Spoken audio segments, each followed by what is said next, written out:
Salurkan infak dan sedekah Anda untuk siaran dakwah dan pendidikan Awwabin TV. Semoga siaran Awwabin TV bermanfaat untuk kita semua. Assalamualaikum warahmatullahi wabarakatuh.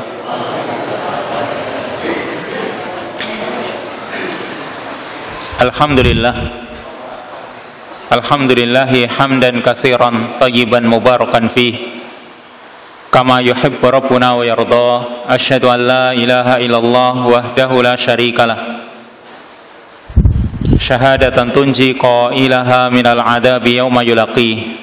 Wa asyhadu anna Muhammadan abduhu wa rasuluh wa safiyyuhu wa khaliluh wa khiratuhu min khalqihi wa aminuhu ala wahyih. Salawatullah wa salamuhu alaihi wa ala alihi wa ashabihi wa man sara ala nahjihi wa iqtafa atharahu ila yaumil qiyamah. Allahumma anfa'na bima 'allamtana wa 'allimna ma yanfa'una warzuqnal huda wat tuqa was sadad. Allahumma inna nas'aluka al-'afwa wal 'afiyah fi dini wa dunya wa mali wa ahli. Allahumma la sahla illa ma ja'altahu sahla wa anta taj'alul hazna idza syi'ta sahla. Ikhwani wa akhwati fiddin rahimani wa rahmakumullah. Bapak-bapak, ibu-ibu, para hadirin yang semoga senantiasa dimuliakan oleh Allah. Alhamdulillah, pada kesempatan yang baik ini kita bisa melanjutkan kembali kajian rutin kita ini yang insyaallah masih kita bahas kitab Salasuna Baban Lijalbir Rizq, kitab yang menerangkan tentang 30 kunci pembuka pintu rizki, yang insyaallah kita kaji pada malam hari ini tentang kunci yang ke-22, Al-Babu Tsani wal Ishrun, kunci yang ke-22 yaitu Al-Istighfar, memohon ampunan kepada Allah Subhanahu wa taala. Ini salah satu kunci pembuka pintu rizki. Ternyata dengan istighfar rizki banyak datang kepada kita. Yang namanya istighfar itu artinya thalabul maghfirah, memohon ampunan kepada Allah Subhanahu wa taala, yaitu mohon agar dosa-dosa kita itu ditutup oleh Allah, atau dosa-dosa kita dimaafkan olehnya, tidak dihukum karenanya, serta tidak dicela atau dijelek-jelekan. Ini yang kita inginkan ketika kita memohon ampunan kepada Allah Subhanahu wa taala. Jadi dosa kita itu yang sudah kita lakukan ditutup oleh Allah, dimaafkan olehnya, kemudian tidak dihukum karena sebab dosa tersebut, serta tidak dicela karena kita melakukannya. Itu yang kita inginkan ketika kita mohon ampunan kepada Allah Subhanahu wa taala. Yang ini dilakukan, yang namanya istighfar, orang melakukannya ketika dia mohon ampun kepada Allah dengan menundukkan hatinya, merendahkan hatinya di hadapan Allah Subhanahu wa taala, menunjukkan sifat fakirnya dia. Dia merasa butuh kepada ampunan Allah, butuh akan karunia dari Allah Subhanahu wa taala. Itu yang harus dilakukan oleh orang yang beristighfar. Dia tundukkan dirinya bahwa dirinya hamba yang sangat fakir, kemudian kalau bisa dengan meneteskan air mata, mengakui kesalahan-kesalahan dan dengan hati yang khusyuk. Itu yang namanya istighfar. Baru dikatakan istighfar yang sebenarnya yang seperti itu. Karena kalau cuma dengan lisan saja, ya dengan lisan dia mengucapkan, bisa saja istighfarnya itu tidak jujur. Artinya ketika orang mengucapkan astagfirullah, dia mohon ampun, kalau hatinya nyambung bahwa dirinya mohon ampun kepada Allah Subhanahu wa taala, itu naik derajatnya, bukan cuma dengan lisan. Tapi sering orang cuma mengucapkan astagfirullah, tapi tidak tahu bahwasanya dia sedang memohon ampun kepada Allah. Kalau dia ucapkan astagfirullahaladzim atau astagfirullah, dia sadar dirinya banyak dosa, dia tundukkan hatinya kepada Allah, kemudian merasa fakir kepada Allah Subhanahu wa taala, butuh pertolongan Allah, maka ini namanya orang yang beristighfar dan jujur dengan apa yang dia ucapkan. Lalu di sana juga ada istilah lain, yaitu taubat. Ada persamaan dan ada perbedaan di antara istighfar dan taubat. Yang namanya taubat dengan istighfar, persamaannya itu sama-sama kembali kepada Allah. Orang bertaubat kembali kepada Allah, istighfar mohon ampun kembali kepada Allah Subhanahu wa taala. Dan juga sama-sama memohon agar dihilangkan hal-hal yang tidak baik pada dirinya. Istighfar juga demikian, bertaubat juga demikian. Ini persamaannya, sama-sama kembali kepada Allah, menundukkan diri kepada Allah Subhanahu wa taala, dan sama-sama memohon agar dihilangkan sesuatu yang tidak baik pada dirinya. Lalu sisi perbedaannya antara taubat dengan istighfar, karena dua kalimat ini sering kadang disebutkan oleh Nabi SAW dalam satu konteks hadis, wa inni atubu ilaihi wa astaghfirullah. Nah, aku mohon ampun, aku juga bertaubat. Maka berarti ada perbedaannya yang disebutkan oleh para ulama. Mereka ada yang menjelaskan bahwa perbedaannya, kalau istighfar itu meminta ampunan, sedangkan taubat usaha, ya, usaha dari manusianya itu supaya dia bisa mendapatkan ampunan. Kalau istighfar mohon, meminta, sedangkan taubat dia berusaha dari dirinya bagaimana supaya dosa itu diampuni oleh Allah Subhanahu wa taala. Mungkin dengan melakukan amalan-amalan supaya dosa-dosa yang ada pada dirinya terhapus. Itu namanya orang bertaubat. Walaupun sebenarnya tadi hampir sama, ya, yang namanya istighfar dengan taubat. Atau yang lain mengatakan bahwasanya istighfar itu untuk dosa yang sudah berlalu, sedangkan taubat untuk yang akan datang. Orang harus kembali kepada Allah, berarti yang akan datang dia perbaiki. Yang sudah berlalu semoga ditutup oleh Allah Subhanahu wa taala dan tidak membekas atau tidak berpengaruh untuk yang akan datang, karena sudah tertutup. Yang sudah berlalu ditutup oleh Allah, yang akan datang diperbaiki dengan bertaubat, kembali kepada Allah Subhanahu wa taala. Ini sebagian ulama yang membedakannya. Maka intinya, yang namanya beristighfar, memohon kepada Allah Subhanahu wa taala ampunan, perkara yang memang Allah Subhanahu wa taala perintahkan kepada kita.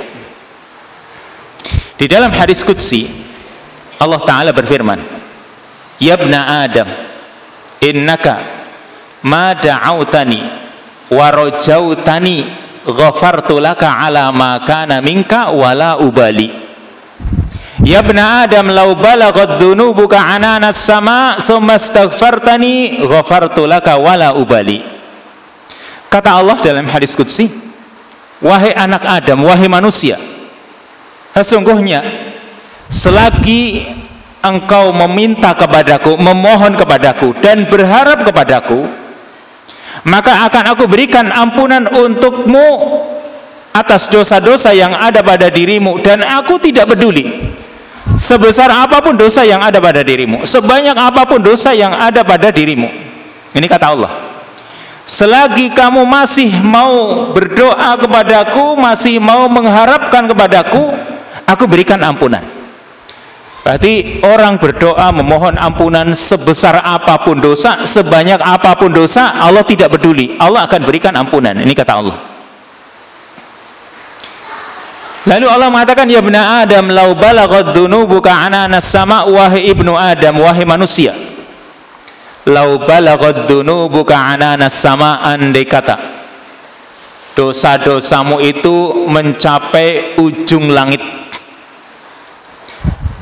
langit yang paling atas. Andai kata dosa-dosamu itu mencapai ujung langit sana, Summa astaghfartani, kemudian kamu mohon ampun kepadaku, kata Allah, ghafartu laka, akan aku ampuni, akan aku berikan ampunan untukmu, wala ubali, kata Allah, dan aku tidak peduli.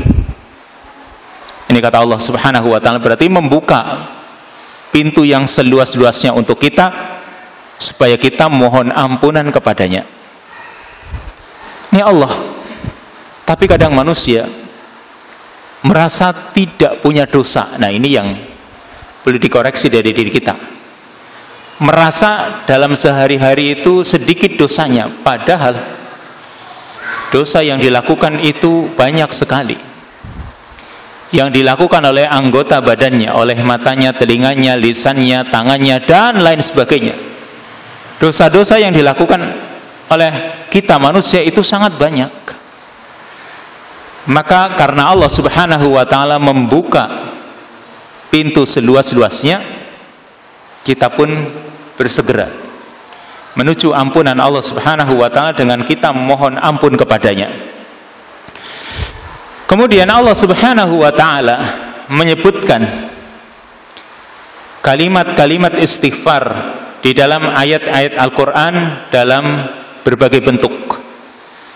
Allah Subhanahu wa ta'ala menyebutkan kata-kata tentang istighfar, tentang memohon ampunan di ayat-ayat Al-Quran dengan banyak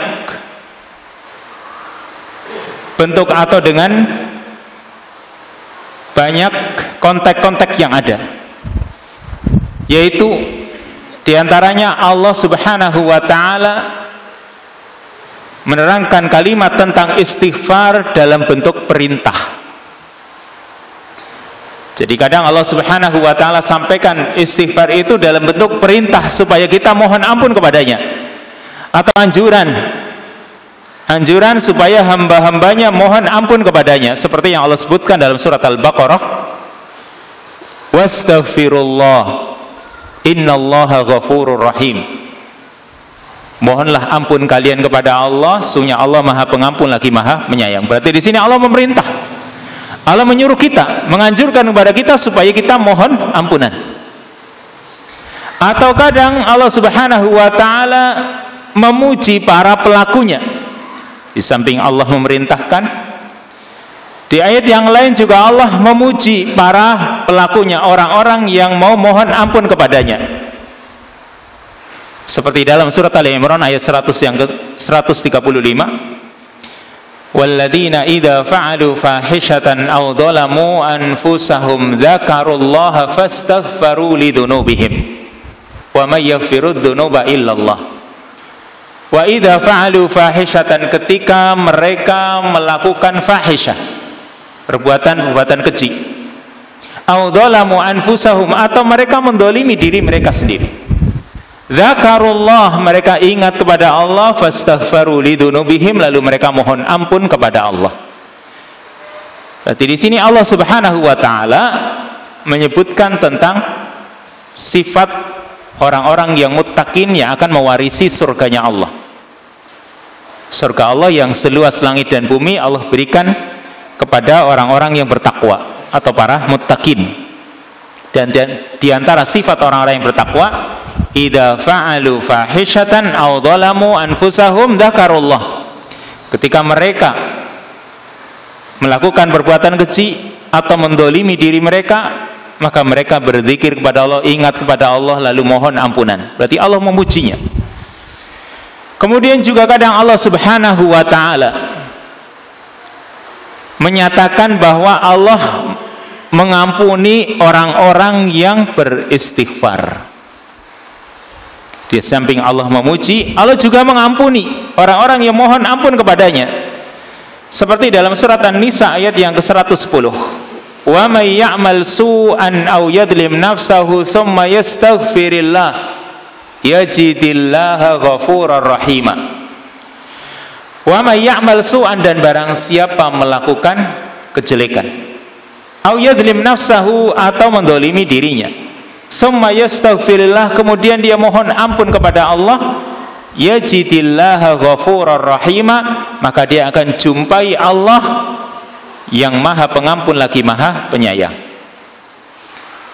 Maksudnya di sini kalau orang memohon ampun dia akan jumpai Allah itu Maha Pengampun, berarti Allah akan mengampuni dosa-dosanya.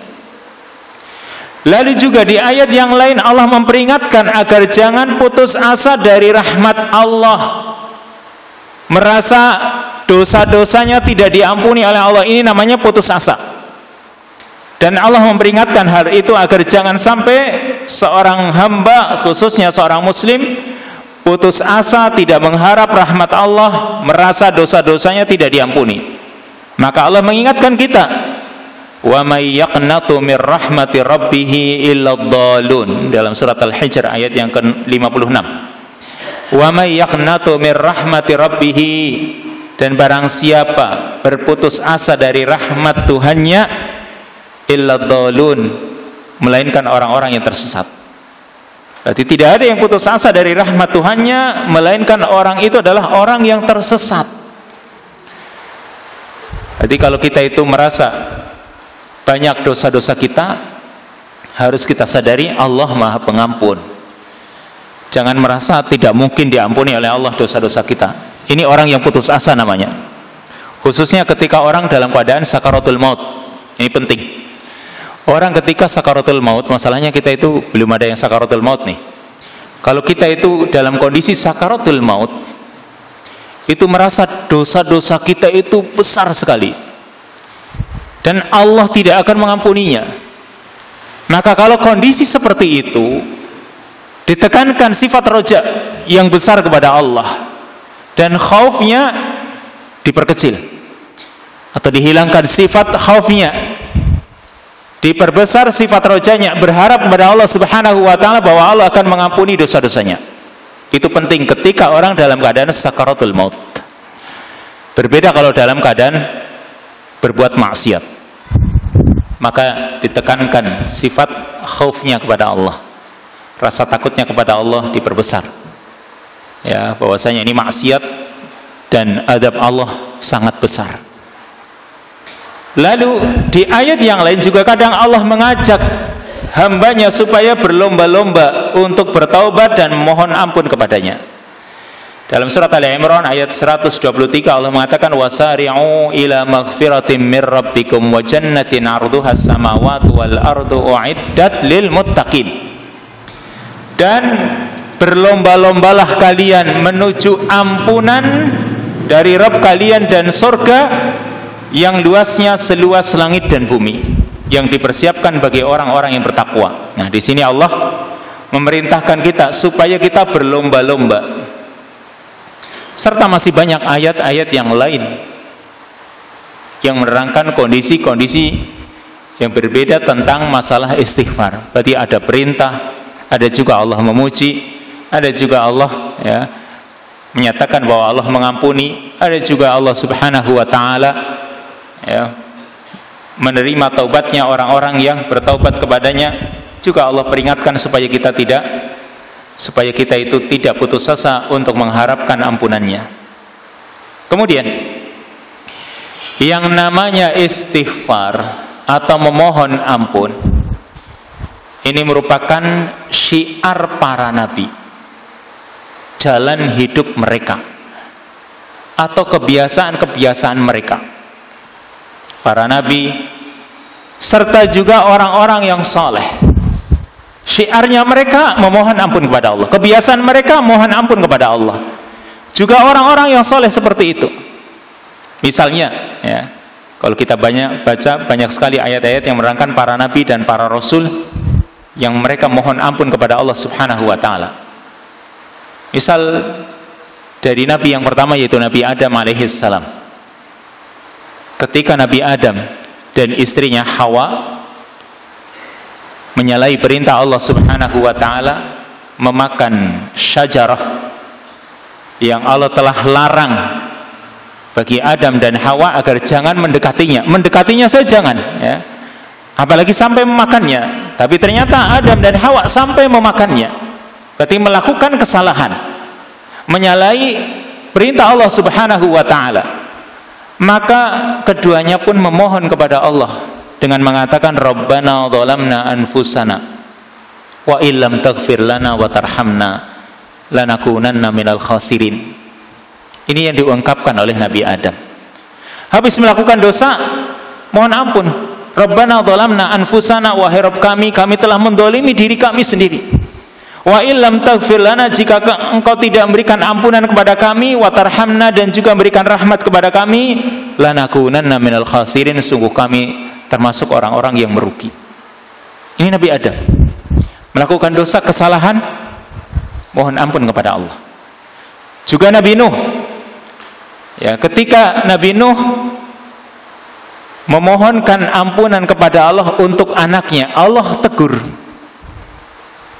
Lalu Nabi Nuh mohon ampun kepada Allah Subhanahu wa ta'ala karena telah memohon sesuatu yang bukan haknya. Lalu disebutkan juga di dalam surat Nuh, Nabi Nuh mengatakan, Rabbi firli wali walidayya wali man dakhala baitiya mu'mina walil mu'minina wal mu'minat. Wahai Rabbku, berikanlah ampunan untukku dan kedua orang tuaku, dan bagi orang yang masuk ke dalam rumahku dalam keadaan mukmin, baik mereka laki-laki atau wanita, dan seterusnya. Serta para nabi yang lain. Kalau disebutkan hampir semua nabi itu, mereka, syiar mereka, jalan hidup mereka itu sering memohon ampun kepada Allah Subhanahu wa ta'ala, termasuk Nabi kita Muhammad sallallahu alaihi wasallam. Yang di dalam riwayat Al-Imam Al-Bukhari, Nabi sallallahu alaihi wasallam mengatakan, wallahi inni la astaghfirullah wa atubu ilaih fil yaumi aksar min 70 marrah.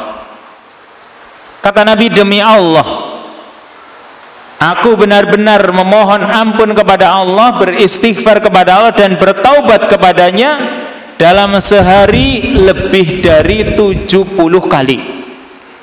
Ini Nabi kita. Padahal dosa beliau sudah diampuni, yang sudah berlalu dan yang akan datang itu diampuni semuanya. Tapi beliau sallallahu alaihi wasallam beristighfar dan bertaubat dalam sehari lebih dari 70 kali, atau di dalam riwayat yang lain 100 kali.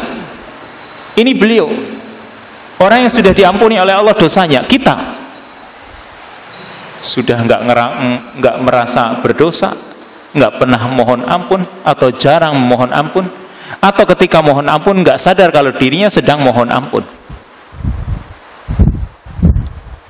Maka ini yang harus kita koreksi, supaya ini nanti, istighfar ini nanti menjadi salah satu kunci pembuka pintu rizki. Mungkin kurang istighfar. Serta tadi di samping para nabi, para rasul, juga orang-orang yang saleh. Dan diantara orang-orang yang saleh, wa ala ra'sihim Abu Bakar As-Siddiq. Abu Bakar As-Siddiq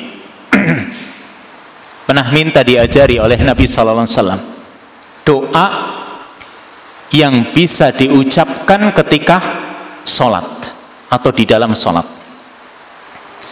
Maka Nabi sallallahu alaihi wasallam mengajari sahabat yang mulia ini untuk membaca doa, yaitu Allahumma inni dhalamtu nafsi dzulman katsira wa la yaghfiru dzunuba illa anta faghfirli maghfiratan min 'indika warhamni innaka antal ghafurur rahim. Yang para ulama menyatakan bahwasanya doa ini dibaca fi duburi kulli shalah, di penghujung salat. Dan para ulama menjelaskan kalau bentuknya doa itu diucapkan sebelum salam. Berbeda kalau bentuknya zikir, diucapkan sesudah salam. Itu perbedaannya. Jadi ada kalau di dalam hadis-hadis tentang duburi kulli shalah, di penghujung setiap salat, para ulama seperti Syekh Muhammad bin Shalih Al-Utsaimin itu membedakan. Kalau itu bentuknya doa, umumnya diucapkan sebelum salam, setelah tahiyat. Makanya doa-doa sebelum salam itu banyak. Allahumma inni a'udzubika min adzabi jahannam wa min adzabil qabri, dan seterusnya. Allahumma inni dhalamtu nafsi dzulman katsira wa la yaghfiru dzunuba illa anta, dan seterusnya. Allahumma a'inni ala dzikrika wa syukrika wa husni, dan seterusnya, serta doa-doa yang lain. Nah, yang diajarkan oleh Nabi SAW kepada sahabat Abu Bakar As-Siddiq ketika dia meminta diajari doa, maka Rasul mengajarinya doa ini, Allahumma inni dzalamtu nafsi dzulman katsira. Ya Allah, sesungguhnya aku telah mendolimi diriku dengan kedoliman yang banyak.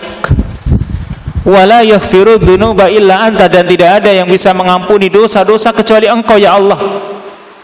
Faghfirli maghfiratan min indik, maka berikanlah ampunan untukku berupa ampunan dari sisimu. Warhamni innaka antal ghafurur rahim, dan berikan aku rahmat, sesungguhnya Engkau Maha Pengampun lagi Maha Pemberi rahmat. Ini Abu Bakar As-Siddiq ketika bertanya kepada Nabi, ketika minta diajari doa, itu beliau selalu terapkan dalam hidupnya. Hati beliau selalu mengamalkannya setelah meminta doa kepada Nabi atau setelah minta diajari doa. Ini berbeda dengan kita. Kita kadang minta diajari doa tapi habis hafal sudah nggak pernah dijalankan. Nah, ini bedanya para sahabat dengan kita.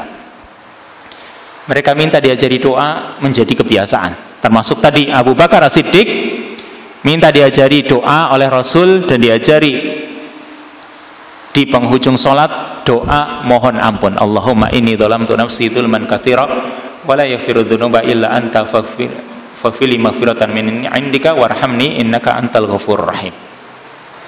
Kemudian masuk pada pembahasan intinya di sini adalah tentang buah atau manfaat dari beristighfar, yang salah satunya adalah kunci pembuka pintu rizki.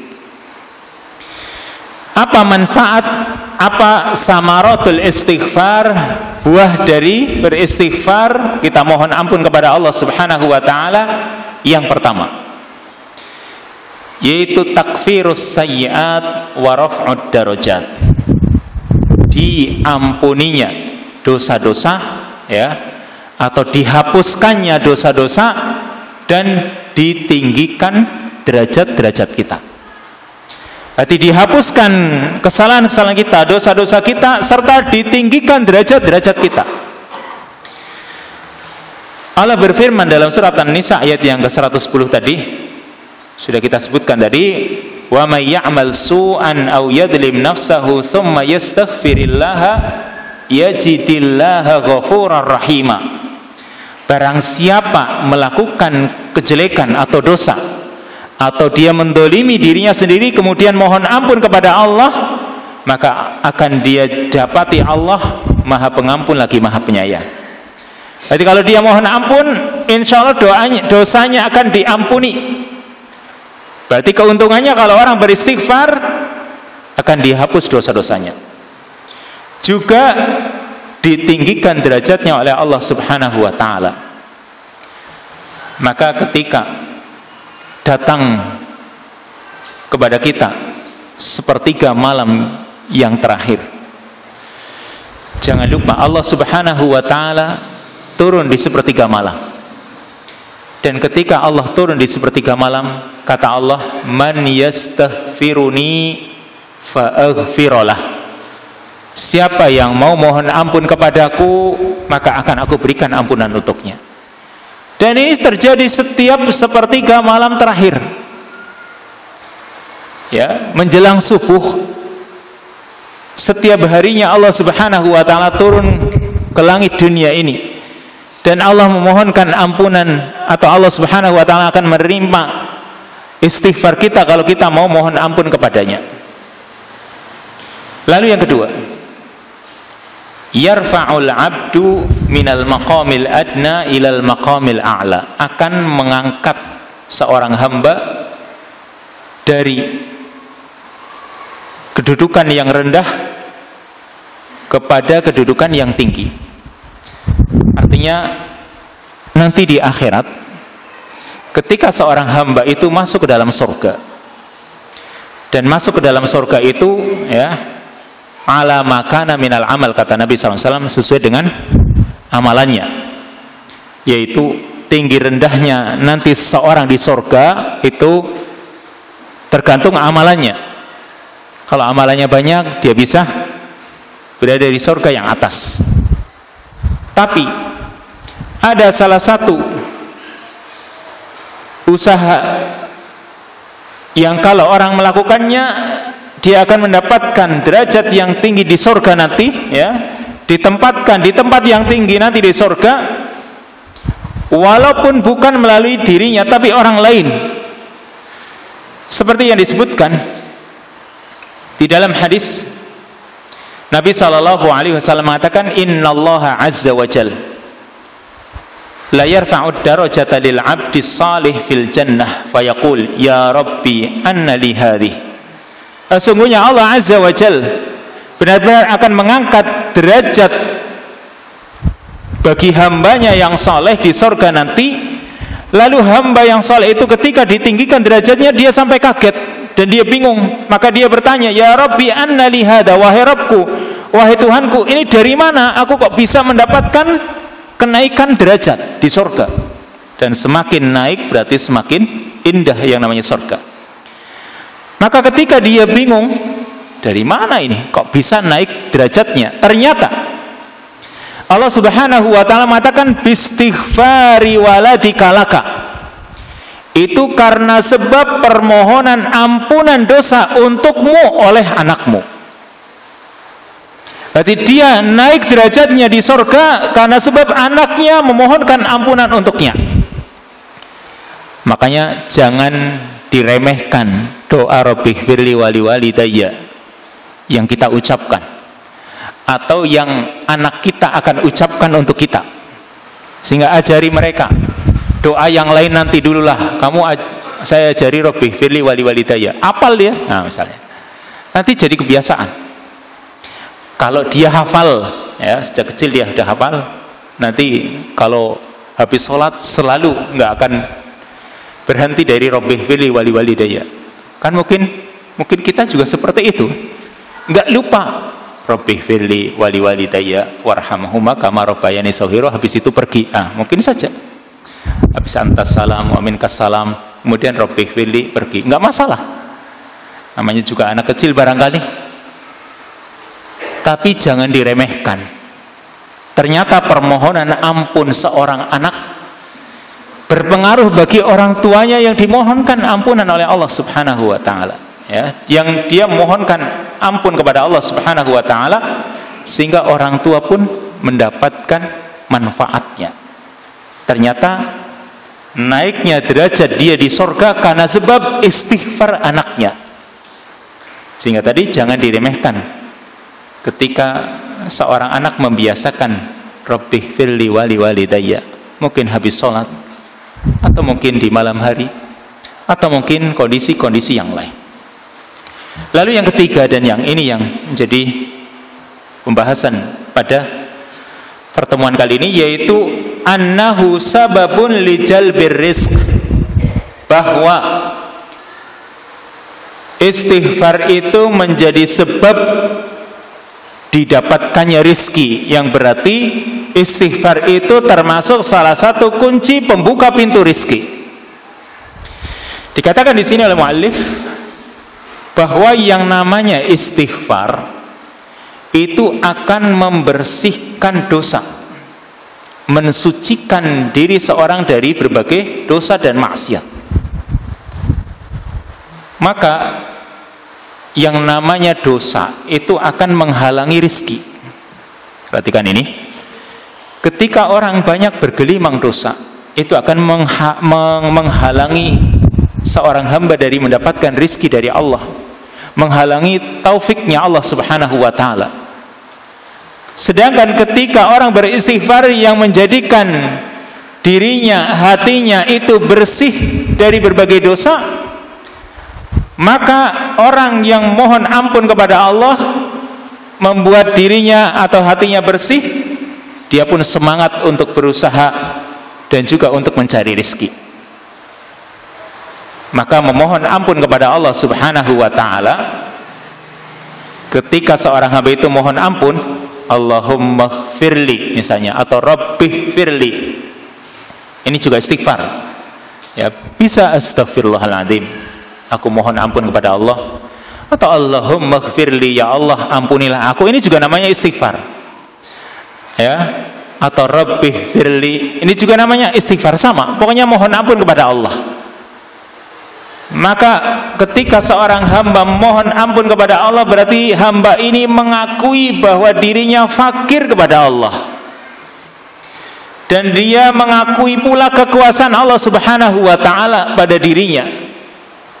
Maka dengan orang beristighfar, kan ada sifat tawakal, bergantung dia kepada Allah, bahwa Allah itu maha kaya. Lalu dia juga merasa fakir, dan orang yang menunjukkan fakirnya dia kepada Allah, itu juga menjadi penyebab dibukakan pintu rizki untuknya. Kalau Allah kalau orang itu menunjukkan fakirnya dia, butuhnya dia kepada Allah, itu kan salah satu penyebab Allah Subhanahu wa ta'ala bukakan pintu rizki untuknya. Atau ketika dia mengakui kekuasaan Allah pada dirinya sangat besar dan dia bergantung padanya, sehingga ketika orang meminta ampunan, Allahumma gfirli atau astaghfirullah, hatinya bergantung pada Allah. Dan ini juga salah satu kunci pembuka pintu rizki yang disebut dengan tawakal. Jadi dengan orang meminta ampun, sebenarnya di situ berkaitan dengan perkara-perkara yang lain yang sudah kita jelaskan seperti tawakal tadi, atau menunjukkan bahwa dirinya orang yang fakir sehingga dia butuh ampunan Allah. Maka kalau orang itu merasa fakir, Allah pun akan cukupi dia. Perhatikan di sini yang Allah sebutkan tentang Nabi Nuh alaihissalam. Allah sebutkan di dalam surat Nuh dari ayat yang ke-10 sampai ayat yang ke-12. Allah mengatakan melalui lisan Nabi Nuh alaihissalam, faqultu astaghfiru rabbakum innahu kana ghaffara yursilis samaa'a 'alaikum midrara wa yumdidkum bi amwali wa banina wa yaj'al lakum jannati wa yaj'al lakum anhara. Kata Nabi Nuh, fakultu, aku sudah katakan kepada kaumku, istaghfiru rabbakum, mohonlah ampunan kepada Rabb kalian. Innahu kana ghaffara, sesungguhnya dia Allah maha pengampun. Kalau kalian beristighfar kepadanya, kata Nabi Nuh, yursilis sama alaikum midrara, maka Allah akan mengirimkan atau Allah akan menurunkan atas kalian dari langit midraran, hujan yang lebat. Yursilis sama alaikum midrara, Allah akan menurunkan hujan dari langit, yaitu dengan lebat, midraran. Berarti ketika orang banyak mohon ampun kepada Allah Subhanahu wa ta'ala, Allah turunkan hujan, dan hujan ini rizki. Kemudian wa yumdidkum bi amwalin, dan juga Allah akan memperbanyak kepada kalian bi amwalin, dengan harta. Nah, ini rizki juga. Hujan itu rizki. Diperbanyak harta, rizki. Wa banin, dan juga anak, ini juga rizki. Wa yumdidkum bi amwali wa banin, dan Allah akan memperbanyak untuk kalian harta dan juga anak-anak. Wa yaj'al lakum jannatin, dan Allah akan menjadikan atau membuatkan untuk kalian jannatin, kebun-kebun, ini juga rizki. Wa yaj'al lakum anhar, dan Allah akan menjadikan untuk kalian sungai-sungai, ini juga rizki. Berarti kalau orang beristighfar, rizki berdatangan. Makanya Nabi Nuh ajarkan hal ini kepada kaumnya. Dan tentunya bukan cuma Nabi Nuh, ini juga ajaran Nabi kita Muhammad SAW, dan mengambil ibrah dari ucapan Nabi Nuh. Apa yang ada dalam Quran itu menjadi ibrah bagi kita, menjadi pelajaran bagi kita yang kita disuruh untuk mengamalkannya. Kalau kita mau mohon ampun kepada Allah, Allah akan turunkan hujan, Allah akan perbanyak harta, Allah akan perbanyak anak, Allah juga akan membuatkan untuk kita kebun-kebun, dan juga Allah buatkan untuk kita sungai-sungai. Ini semua rizki dari Allah Subhanahu wa ta'ala. Ini yursilis sama alaikum midraran, midraran bimakna mutatabi', air yang berturut-turut, berarti lebat ya. Kemudian juga Allah akan berikan kehidupan dengan keturunan-keturunan yang baik. Wa yumdidkum bi amwali wa banin, Perhatikan di sini kisahnya seorang yang mengadu kepada Al-Hasan Al-Basri, ulama dari kalangan tabi'ut tabi'in. Al-Hasan Al-Basri, seorang ulama, ketika datang kepadanya seorang mengadu kepadanya, ya, dia mengadu bahwa di tempatnya itu penuh dengan kekeringan, tidak bisa bercocok tanam, hujan nggak turun. Nah, maka ketika dia minta nasihat, Al-Hasan Al-Basri memberikan nasihat, kalau begitu istighfar. Datang yang lain mengadu tentang fakirnya dirinya, maka Al-Hasan Al-Basri menyatakan atau menyampaikan nasihat, istighfar, perbanyak istighfar. Yang lain datang mengadukan kebunnya kering kerontang, lalu Al-Imam Hasan Al-Basri pun mengatakan perbanyak istighfar. Sehingga ketika banyak orang datang mengeluhkan suatu permasalahan apa saja, mungkin kalau kita datang kepadanya, beliau masih hidup, permasalahan hutang kita yang banyak nggak lunas-lunas, datang banyak istighfar. Nggak punya keturunan, perbanyak istighfar. Banyak masalah di rumah tangga, perbanyak istighfar. Apa? Permasalahan apa yang dikeluhkan oleh setiap orang datang kepada Al-Hasan Al-Basri, maka jawabannya itu tidak panjang, perbanyak istighfar. Sudah. Lalu diprotes oleh orang-orang yang mungkin mendengar, apa sih yang dinasihatkan? Perbanyak istighfar. Lalu ketika yang datang keluar ditanya lagi, apa yang dinasihatkan? Perbanyak istighfar. Waduh, kok istighfar terus sih? Maka diprotes Al-Hasan Al-Basri. Maka kata beliau, bukan aku yang mengucapkan, tapi Allah Subhanahu wa ta'ala yang memberikan jawaban atas segala permasalahan kalian. Sehingga beliau membacakan ayat ini. Faqultu astaghfiru rabbakum innahu kana ghaffara yursilis samaa'a 'alaikum midrara wa yumdidkum bi amwali wa banina wa yaj'al lakum jannati wa yaj'al lakum anhara. Ini kata Allah. Berarti segala problem yang dihadapi oleh setiap muslim sebenarnya satu solusinya, istighfar. Mungkin kita pernah mendengar kisah tentang Imam Ahmad dengan Al-Khabbaz, tukang roti, yang ini banyak di internet atau banyak tersebar di media sosial. Kisah Imam Ahmad, tapi kata para ulama kisah ini tidak sahih karena tidak disebutkan di dalam kitab-kitab yang mu'tamad, baik kitabnya Ibnul Jauzi yaitu Manaqib Imam Ahmad, atau kitabnya Al-Imam Asy-Syatibi yaitu kitabnya Syiar A'lamin Nubala, atau kitab-kitab yang lain, kitab-kitab yang mu'tamad yang bisa dijadikan sandaran tentang kisahnya Imam Ahmad ini, ternyata tidak ada. Walaupun banyak para ulama yang menyampaikannya hanya sekedar memberikan nasihat saja atau pengalaman. Jadi tukang roti yang dipertemukan oleh Imam Ahmad, dan dia ketika membuat roti, ketika membuat adonan, dia tidak lupa membaca istighfar. Membuat adonan, memasukkannya ketika dipanggang misalnya, karena rotinya roti panggang. Ketika dipanggang rotinya, tidak lupa mengambil satu persatu baca istighfar. Maka ibarat orang gelenter, astagfirullah, dibalik-balikan, astagfirullah. Itu mungkin berapa kali dia baca istighfar.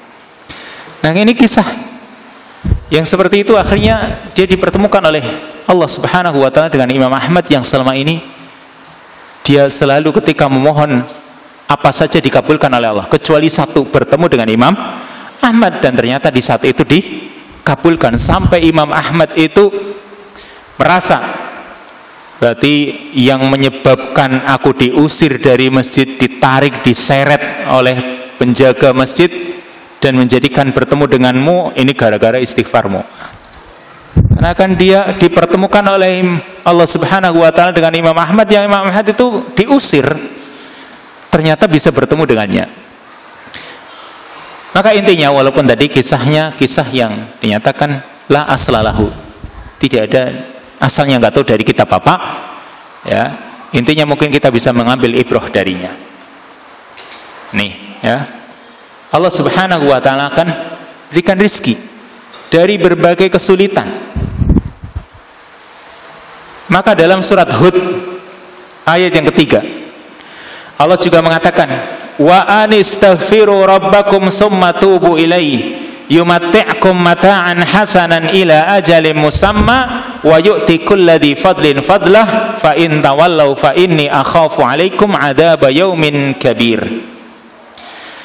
Dan mohonlah ampunan kepada Rabb kalian, kemudian bertobatlah kalian kepadanya, yumatti'kum mata'an hasanan, maka Allah akan berikan kepada kalian kenikmatan yang baik, ila ajali musamma, sampai batas waktu yang telah ditetapkan, yang telah ditentukan. Wa yu'ti kulladhi fadlin fadlah, dan Allah akan memberikan setiap orang yang memiliki keutamaan, Allah berikan balasan dari keutamaannya. Fa in tawallau, maka jika kalian berpaling, fa inni akhafu alaikum adaba yaumin kabir, maka sesungguhnya aku khawatir kalian akan tertimpa adab di hari kiamat. Arti ayat yang ketiga dari surat Hud ini sama, menjelaskan di antara manfaat atau buah dari beristighfar, mohon ampun kepada Allah, yaitu Allah akan berikan kenikmatan atau Allah akan bukakan pintu rizki. Kemudian hadisnya dari Ibnu Abbas radhiyallahu anhuma qala Rasulullah sallallahu alaihi wasallam, Rasulullah sallallahu alaihi wasallam bersabda, man lazimal istighfar ja'alallahu lahu min kulli dhikin makhrajan wa min kulli hammin farajan wa razaqahu min haitsu la yahtasib. Ini hadis riwayat Abu Dawud dan juga Ibnu Majah. Dari sahabat Ibnu Abbas radhiyallahu anhuma, dia menuturkan Rasulullah sallallahu alaihi wasallam bersabda, man lazimal istighfar, barang siapa membiasakan istighfar. Ya, orang yang menjadikan istighfar itu sebagai kebiasaan dirinya. Seperti saya contohkan tadi, orang yang menjadi penjual roti, dia itu ya sering beristighfar, bahkan dia nggak pernah lelah untuk beristighfar.